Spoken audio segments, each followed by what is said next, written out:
Hello, this is Microphone Media. Please like, subscribe, and share. Thank you. Hello, this is Microphone Media. Please like, subscribe, and share. Thank you. تين هذا اللي دهان دويلكم دهان دهادركم أما لا علم زلهم سمعتنا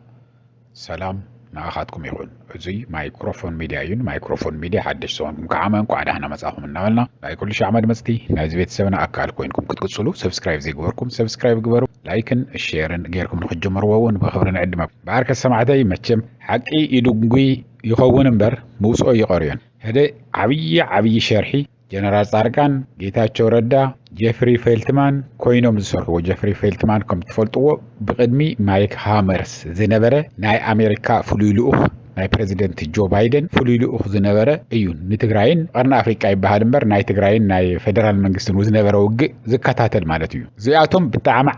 ዓብይ ዝኾነ ዝተገብረ ምስጢራዊ ሓበሬታ ናባና መፅየሉና ኣሎ ካብ ንኣምኖም ካብ ዋና ቦታ ክንብሎ ንኽእል ዝበፀ ኢንፎርሜሽን ሓበሬታ እዩ ጽኒልኩም ምሳና ጸንሑ ነዊሕ እዩ ግን ሕፅር ኣቢልና ናባኻትኩም ክነምፅኦ ኢና ከም ትፈልጥዎ ፕሬዚደንት ጆ ባይደን እንካብ ትራምፕ ተቐቢሉ እዩ ናብ ስልጣን ወፂኡ ነይሩ ጽቡቕ ዝኾነ ራእይ ከዓ ነይርዎ ተብ ትግራይ ዝካየድ ዝነበረ ውግእ ጠጠው ንኽብል ዓብይ ድፊት ዝገብር ዝነበረ እዩ ናይ መጀመርያ ዝገበሮ ፕሬዚደንት ጆ ባይደን እንካብ ዓሰብ እናተልዓላ ናይ ዩናይትድ ዓረብ ኤምሬትስ መጀመርያ ወራር እንትካየድ እንተሎ ማለት እዩ ኣብ ደቡብ ትግራይ ዝነበሩ ፍሉይ ሓይልን ናይ ፌደራል መከላከያን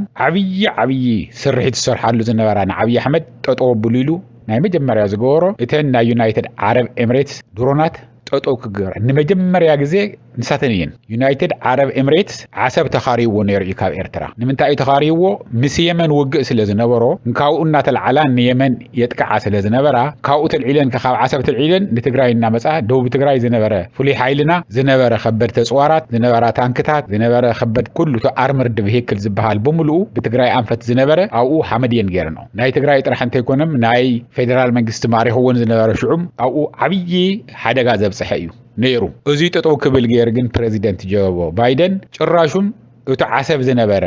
ናይ ዩናይትድ ዓረብ ኤምሬትስ ካምፒ ፈሪሱ ንዓደም ከይዶም እዮም ምክንያቱም ዓብይ ተፅዕኖ ገይሮምሎም ስለ ዝነበሩ ናይ ኣሜሪካ መንግስቲ ማለት እዩ ብድሕሪኡ ፍሉይ ልኡኽ ሰዲዱ ይከታተሉ ነይሩ ንኣሜሪካ ድሮናት ግን ካብ መን ምዕዳግ ጀሚሩ ዓብይ ኣሕመድ እንካብ ቱርኪ ናይ ቱርኪ ድሮናት ቲቢቲ ድሮንስ ዓዲጉ ይዋጋእ ነይሩ ብዙሕ ዕንወት እውን የብፅሕ ነይሩ ብድሕሪኡ እዚ ጄፍሪ ፌልትማን ምስ መፀ ብቅድሚኡ እውን ካልእ ነይሩ እዩ ግን ንሱ ብዙሕ ስለ ዘይሰርሐ ናቱ ክዛረብ ኣይደልን ጄፍሪ ፌልትማን ምስ መፀ ግን እቱ ዝወሃብ ዝነበረ ተተኳሲ ካብ ዩናይትድ ዓረብ ኤምሬትስ ገይሩ ዝመፅእ ዝነበረ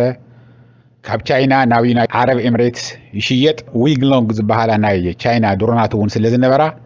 ቀጥታ እንካብ ቻይና ናብ ኢትዮጵያ ኣይኮነን ዝኣቱ ነይሩ ኮነ ኢልካ እዩ እዚ ቻይና ትሕግዘላ ንኢትዮጵያ ናይ ውሽጢ ዓዲ ውግእ ድሮናት ሰዲዳ ትሕግዘላ ስለ ክትበሃል ስለዘይ ትደሊ እቲ ፅዋር እንካብ ቻይና ናብ ዩናይትድ ዓረብ ኤምሬትስ ናብ ዱባይ ወይ ከዓ መትብሉ ወይ ኸይድ እሞ ካብኡ ከዓ ተፅዒኑ ናብ ኢትዮጵያ ይኣቱ ነይሩ እዚ ግን ጠጠው ክብል ኣለዎ ኢሎም ንቻይና ንዩናይትድ ዓረብ ኤምሬትስ ንቱርኪ ንዓብይ ኣሕመድ እውን ከይተምፂሎም ዓፃፅዮምዎ ንጄፍሪ ፌልትማን ማለት እዩ እቲ ውግእ ኣበይ በፂሑ ተረተሎ እናልኩ ክወደልኩም ኢለ እየ ደብረ ብርሃን በፂሑ ድሮ ነይነበረን ሽዑ ከይድኩም ኣብየትም ክተራገፅዎ ትኽእሉ ኢኹም ዝዶኩሜንት ከዓም ዘርእየና ዘሎ እዚ እዩ ኣፅዋር ከይኣቱ ብፍላይ ከዓ ድሮናት ከይኣትዋ ንድሮናት ዝኸውን ተተኳሲ ከይኣቱ ጠጠው ኣቢሎም እዮም ነይሮም ዓብይ ኣሕመድ ባዶ ኢሉ እዩ ነይሩ ሰራዊት ሽዑ ምህዳም እዩ ምብታን እዩ ነይሩ ብቐሊሉ ወሎ ሓሊፎም ሸዋራዊት ሓሊፎም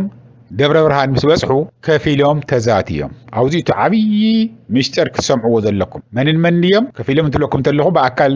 ዘይክኸውን ይኽእል ተዛትዮም እዩ ዝብል መን እዮም ጀነራል ጻድቃን ጌታቸው ረዳ እዚ ከም ትፈልጥዎ ያው ናይ ኣውላላ ኦፕሬሽን ናይ ኣደታት ኦፕሬሽን ናይ ፀሓይ በራቕ ኦፕሬሽን ካልእ እውን እናተባሃለ ደሴ ሓሊፍካ ደብረ ብርሃን ምስ ተበፅሐ እዩ እንታይ ኢኹም ክትገብሩ ምስ ንጌታቸው ምስ ጻድቃንን ከፊሎም እንግዲህ ዘመሰባ እዚኣቶም ይሰርሑ እዮም ነይሮም ምስ ሓደ ምስ ናይ ኣሜሪካ እውን ብቐረባ ኣብ መዓልቲ ሓደ ግዜ እንተነኣሰ እናተደዋወሉ ብሳተላይት ስልኪ ይዘራረቡ እዮም ነይሮም ብፍላይ ጀነራል ጻድቃን እንታይ ኢኹም ክትገብሩ ንኣዲስ ኣበባ እንድሕር ኣቲኹም ኢልና ሓቲትናየስ ንሕና سلطان يندلنينا إلنا أي جيتاچو يبهال زي حصار تاريخية ختزرب سبك سمعة زتدليت زربعية تامشتر تشرح دا أنت أياني را أنت لكمني تشرحي حدا አዲስ አበባ ንምእታው ምንም ተጠው ከም ዘይብሎ ከም ተካይዶም ምንም ተጠው ከም ዘይብሎም ተበዝሐ ኣብ ክልተ ሰሙን አዲስ አበባ 4 ኪሎ ኻኣቱ ከም ዝኽእሉ ኣሜሪካ ፈሊጣት እያ ሰራዊት ብሙሉ እናፈረሰ ይሃድም ከም ዝነበረ ናይ አብይ አሕመድ አዲስ አበባ ውን ምንም ነገር ከም ዘይነበሮ ተው ናዓተል ዓለ ጉድጓድ ኳዓት እናወሉ አዲስ አበባ ዙሪያ ጉድጓድ በጉድጓድ ገይረም ወዝነበሩ ውን ምንም ክሰርሖ ከም ዘይኽእል عتقون كم زي بلهم تتوقع كل يفلتوا ويمنيرم أمريكاويان وزيجنا أمريكاويان نتصاركان نجيتاتشو عيتو حات اللومن نمنتا يوم سلستي يوم تحبابيرم حدا ندي سبب عن تأتيهم زي بدم بجيركم سمعني زي تورقة هذا النار أو خمسة بإنجليزي ناس تصحفيين أو تقرينيا نا ترجمون كويس نقرأكم ذلهم ندي سبب شو عن تأتيهم مني بريزيدنت تخون أفتش عجزه ناي صني حامو دحري شدشتو حدر عامد دحر خلت عامت محدقو تحسلطان من يخزا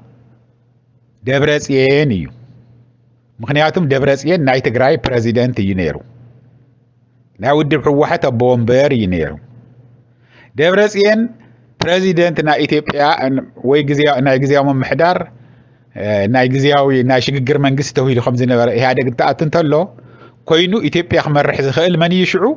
دبرصيون يو زي اغن يدليوان امريكا ون يدليان حدا حوحت كومونيست يلم سلازفرح زنور امريكاويان اساتافون زي كخون يخلي لم يفرحوا سلازنورو كالات زتدراجون ناي كالات كم سلازي يلو سلازفولتو ازي ايدغفون نيرم اندحر اتينا غن ود حوحتون كدحنيا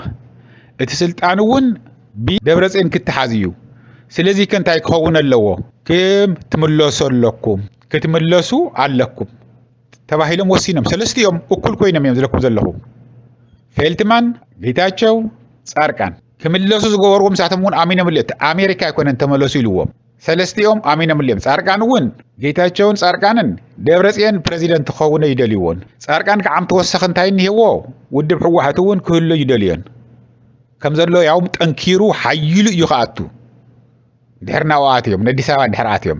تسراويت أوزن هنا مكلاكيا بتينو بزلع على هنا تكعم تطرح رغبليو زي عامة صارقان ايدليان سلازي كتشرح انتاي تغيرو بدم بغيركم سمع لهم نود اخويا سمعتي جيتاچو انترف 5 جبر تغيرو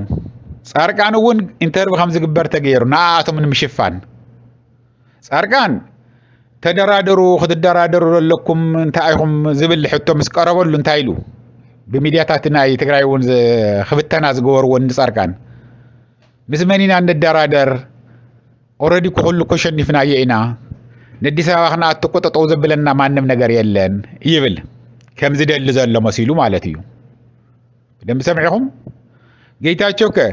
ጌታቸውን ተሓቲቱ ንምንታይኹም ፌልትማን አዲስ አበባ እንታኣቲኹም እንታይኹም ክትገብሩ ኢሉ መስሓተቶ ንሕና አዲስ አበባ ንኸድ ዘለና ስልጣን ንምሓዝ ኢትዮጵያ ንምምሕደዳር ኣይኮነን ብዙሕ نوراردو نبرت لنا كابو انتهى يخونلكم جيتاچو انتر مستقبر نحنا ياو توم زلو جمن عجمن زوصحو انا بلينا بزح عمنا درجت كم بناي حوحتو ونتو ناي ودب ناي استفلالي بتاع نبرتو قلو تزريفو خاف تግራይ زخدن نبرتلو ازين مملاسي نمبر سلطان عين دلنينا خبل تغير تزوريو معناتيو كاو بدحري خنتاي تغير اوزي كعامت عبي جبن عبي وانجل كعامه بيزني اوزيو تايت عبي جبن ناي امريكا منغست كعامه اتو تخل كيلو زنبره اصوار ناب ايثيوبيا خياتو درونات كينقسقسا درونات متتكواس سلازي بلن يمكنقسقسا زي كالالو زنبره ناب ايثيوبيا خياتو كل كيلو زنبره ني يونايتد عرب اميريتس منم كيتسدد ني تركون منم ነገር اصوار كيتسدد تويل زنبره كمزلو تصوار كات تغير باوروبلانات تسعينو دبر زيتي اتلو نالنا احنا نورني ريبورت نغور لكم نيرنا انا سمعتي مولو تاريخي نبرنا ግን አጽዋሪ አጥቆም ዘሎ ግን ንሰምዕ ስለ ዝነበርና ነይ ደብረ ዘይቲ ሓይለ አየር ኢትዮጵያ አጽዋሪ አጥሎ ናይ ድሮናት ተተኳስ ኸውን ይኽእል እዩ እናልና ንዛረብ ነርና ኢና ብድሕሪኸ አፍቱ ናይ ደብረ ብርሃን አንፈት ብጣዕሚ ብዙሕ ቁጥር ዘለውን ክልተ ሰለስተ እኳ ብዙሕ ሓደጋ እየን ዘብፅሓተን ድሮናት ግን ብዙሕ ቁጥር ዘለውን نحن هذا خن دغمو زين دلي كنوريو زين دلي بزحات من اسيات ኣብ ማኪና ተጽዒኖም እናኸዱ እናሃለው ኣብ ካምፕ ከፊሎም እናሃለው ብዙሕ ሓደጋ ዝበጽሐ ብዙሕ ህዝብና ብፍላይ መናእሰይ ወጣታት እዚኦም ኩሎም ብእግሪ ካብ ሸራሮ ጀሚሩ ክሻዕ ደብረ ብርሃን ብእግሮም ዝኸዱ ለይትን ቀትርን ብፀሓይ የለ ብቁሪ የለ ብክረምቲ ኮይኑ ከዓመ ሓያል ማይ እናተወቅዑ ዝኸዱ ኣብኡ ክንደይ ሓደጋ ዝበፅሖም ብድሮናት ንኽኣቱ ተገብረ ትዋና ሸርሒ ሓደ ደብረፅዮን ንኸይሕዝ ኣነ እንድሕር ሞይተስ ደንዴረይ ትብቀል ትብል ኣድግ ዝበሃል እዚ እዩ ዘርእየኩም ምን ጀፍሪ ፌልትማንስ ናይ ባዕሉ ስራሕ ይሰርሕ ዘሎ ጀፍሪ ፌልትማን ናይዚ ናይ ኣሜሪካ ናይ ተዓደይ ኣነ ዝነብረሉ ዘለኹ ዘይግነት ዘለኒ ስርሑ ይሰርሕ ነይሩ ስርሑ ግበር ዝተባሃለ ይሰርሕ ነይሩ እቶም እንጻርቃን እቶም እንጌታቸው ግን ክንደይ ዝኣክል ገበነኛሃት ምዃኖም ሸሪሖም ንዓብይ ኣሕመድ ኣጽዋር ከኣትወሉ ገይሮም እዚ ኩለይ ሓደጋ ክበጽሕ ዝገበርዎ ናይዚኣቶም ሸርሒ እዩ ብድሕሪኡ ኸ ትስምምዕ ዝነበረ እንዳውም እንድሕር ክምለሱ ጀሚሮም ከይውቅዑ ዝብል እዩ ነይሩ እንድሕር ክምለሱ ጀሚሮም ካብ ደብረ ብርሃን ክምለሱ እንድሕር ተጀሚሮም ብድሮናት ከይውቅዑ ዝብል እዩ ነይሩ ካብ ናይ ኣሜሪካ ንዓብይ ኣሕመድ ተዋህቦ ዝገርመኩም ግን እቶም ናይና ግን እቲ ሓይሊ ጠንካራ ሰራዊት ኮይኑ ንትግራይ ክምለስ ድሌት ኣይነበሮምን ንዚኡ እውን እዩ ሽዑ ጀሚሮም ብልፅግና እዮም ነይሮም ሽዑ ጀሚሮም እውን ዝሰርሕሉ ብልፅግና ጥራሕ ma ይኮነን ንኻልኦት እውን ይሰርሑ ነይሮም እዮም ንብለኩም እዚ ንጀነራል ጻርቃነ በየም ዝነው ኣብዚኩ እዮም ዝነው ኣሜሪካ መንበሪኦም ረኺቦም ተንደላቂቆም እዮም ዝነብሩ ዘለዉ እዚ ኩለይ ግን ቂም ዝኸሓነቅም ቂም ሒዝካ ዝኩለይ መንእሰይ ዝኩለይ ምንም ነገር ዘይፈልጥ መንእሰይ ኣብ ወሎ ኣብ ሸዋ ክቀር ዝገበርዎ ወይ ኣካሎም ኣብኡ ክቀር ዝገበርዎ እንተይተቐበሩ ብስነ ስርዓት እንኳን ሬሶኦም እንተየልዓሉ ኣብኡ ክገዲፎምዎም ዝመፁ ኮነ ኢሎም ናይኒ ጻርቃንን ናይኒ ጌታቸውን ሸርሒ እዩ እቱ ናይ ኣሜሪካ ዝነበረ ፍሉይ ልኡኽ ካብ ዝነገረኩም ዘለኹ ስርሑ ይሰርሕ ዘሎ ሓደ ከይውቅዑ ምደልዩ ነይሩ እዩ ሽዑ ግን ይሰርሑ ስለ ዝነበሩ ዞም ዝነግሩና ዘለዉ እዚ ከምቲ ዶኩሜንት ዝነግረኒ ዘሎ እሙን ዝኾነ ካብ ገለ መስሪያ ቤት እንተኢለኩም ፅቡቕ ስለ ዘይኸውን እዩ ንኣይ እውን ፅቡቕ ኣይኮነን ግን ተተሪኹልና ዝኒሄ ኦሪጂናል ዝኾነ ንታሪክ ዝቕመጥ ምስ ቪድዮ እዚ ንታሪክ ንዝመፅእ ዘሎ ትውልዲ ዝሓልፍ እዩ መፅሓፍ እውን ክንፅሕፈሉ ኢና ካብ ተወሰነ ግዜ ዲክላሲፋይድ ስለ ዝግበር ክላሲፋይ ዝበሃል ኣሎ እዩ ኢሉ መን እዩ ዝዛረብ ሰማዕኽዎ ምሽጥር ብቻ ምሽጥር ዝኾነ ክላሲፋይድ እዩ ዝበሃል ኣብዛ ዓዲ ስለ ዝኾነ ህዚ ክነውፅኦ ይንኽእልን ፓብሊክ ክንሪኦ ይንኽእልን ግን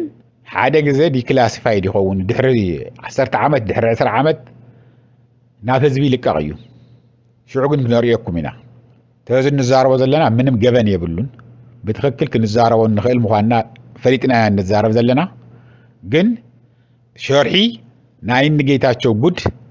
ካውዚ ዝጅምር ድሓረ ዝገበርዎ ኣብ ፕሪቶሪያ ኸይዶም እቲ ዘሎ ህዝብ ኣኸይድካ ብንታይ ክትተሓሕዝዎ ትኽእሉ ኣብ ፕሪቶሪያ ኸይዶም ንምንታይ እዮም እቶም ብህዝቢ ዝተመረፁ ወከልቲ ህዝቢ ዝፈረሰ እንተኢልኩም ንምንታይ ንሱ እንድሕረሉ እዩ ዝደልይዎ ኣይረኽቡን እያ ውድብ ሕወሓት ክብትኖ ይኽእሉን ደብረፅዮን ካብ ስልጣን ከውርዶ ይኽእሉን ስለዝኾነ እንታይ እዮም ክገብሩ ኣለዎም ኣፍቱ እታ ምኽሪ ሸዓ ዝተወድአት ኣብ